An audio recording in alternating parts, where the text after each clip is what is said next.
like somewhere along the journey, because the work has been so difficult for you, because you have been through it, Divine Feminines, this has been the hardest. It's difficult for both counterparts. Divine Feminines, I'm speaking to you directly though. It has been very challenging for you. Understatement is what they're saying. It's been an understatement. Your ascension journey, whether you're masculine or feminine, is the hardest journey that you will ever undergo. It is not for the faint of heart, and not everybody is consciously experiencing it yet. While the whole global collective is going through their ascension, not everybody is consciously aware of what it is that they're experiencing as they go through shifts, as they have lessons, as they have experiences that move them into a higher timeline or to a different level and version of themselves as they're going through their soul growth. Not everybody is conscious. Being conscious has a different set of responsibilities. With great power comes great responsibility, right? It has a different set of responsibilities because you're recognizing that you are responsible for your life and you are responsible for your own soul growth. And so it's been challenging for you because you've been very conscious of the journey and the healing. And because you're more conscious, you have done the deep dives. You have gone deep into your fears, deep into your grief, deep into maybe your flaws. You've done the shadow work. That shadow work is not just the darkest corners of yourself, which is what you have excavated, but it is also allowing the light to shine. The love of yourself, allowing yourself to believe in yourself, allowing yourself to trust yourself, allowing yourself to love yourself in a way that you hadn't experienced in the past. Finding that strength, finding that courage, finding that truth for yourself, and trusting it, anchoring that in, embodying that. The shadow work is not just looking at your flaws and accepting your flaws and embracing your mistakes and your darkest, fears and aspects of yourself, your experiences, your grief, your trauma. It's not just that. Your shadow work is also loving yourself, and you have learned how to love yourself so fiercely. That is, I'm hearing the wild feminine energy, learning how to love yourself so fiercely. And you've done that. We're going to have a channeling, I think, next week called Unveiling the Shadow, which is going to be all about shadow work. But if you want to dive deeper into shadow work, I have a series here on the channel, Healing and Harmony. It's a playlist, as well as over on my Susan Dawn Spiritual website, I have a Healing and Harmony series, an activation series that allows you to go deep into some shadow work for healing, as well as activations, light language transmissions to help with that healing and facilitate that healing. So if you're on that journey, you can check that out and check out the free resources here on YouTube as well. But again, you have done it. You have gone so deep within yourself, and now it's time to see the light.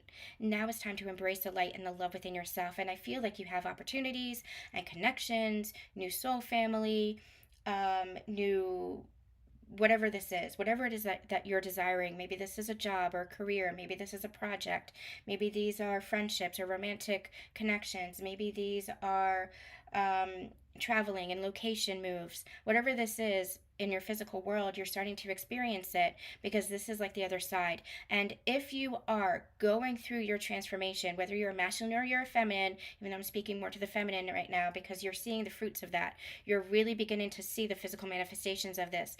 But whether you're a masculine or you're a feminine, you go through this process.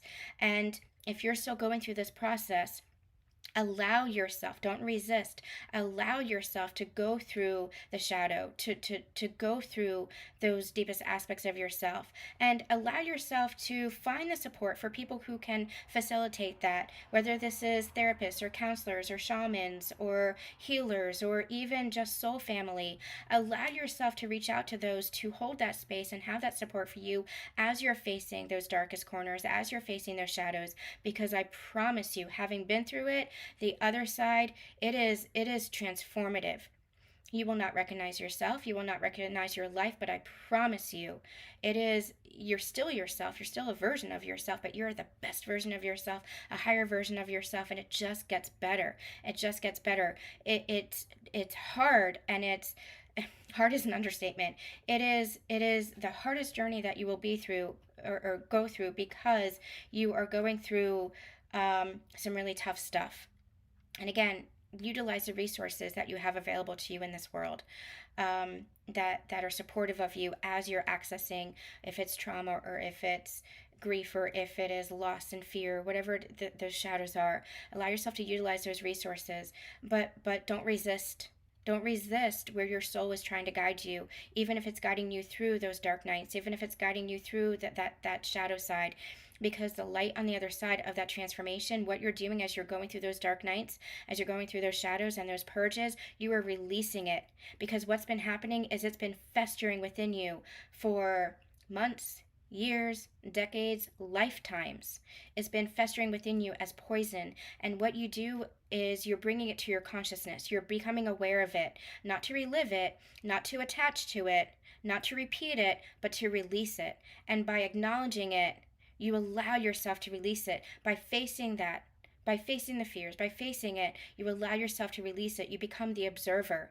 And you say, that was something that I experienced. It's something that I lived through. It's something that I whatever, had a fear of. But it's something that I do not have to continue. It's something that I can release, because this is a new version of myself, and I'm allowing myself to heal, and I'm allowing myself to bring it to light. You're bringing the shadow to light, and the light is who you are. You're integrating those aspects of yourself, and you're remembering that you are so much more than those experiences or those traumas or those fears. And you're facing that, and when you face it, you come out the other side and you say, okay, so I faced it, so I'm not attached to it. It's like, the only thing to fear is fear itself. I forget who said that. I forget who said that. I think it was Roosevelt, Teddy Roosevelt. The only thing to fear is fear itself. Once you face that fear, once you face yourself, then you can come back to the recognition. Once you face those shadows, you come back to the recognition that you are light, and the remembrance that you are light. You come back to the remembrance that you are soul, and it feels different. You shift in energy, you shift in yourself. You're still you as far as the human identity. You know, maybe your likes and your dislikes kind of change a little bit along the way, but you're still basically you. But you're a higher version of you, a higher frequency of you. The energy changes.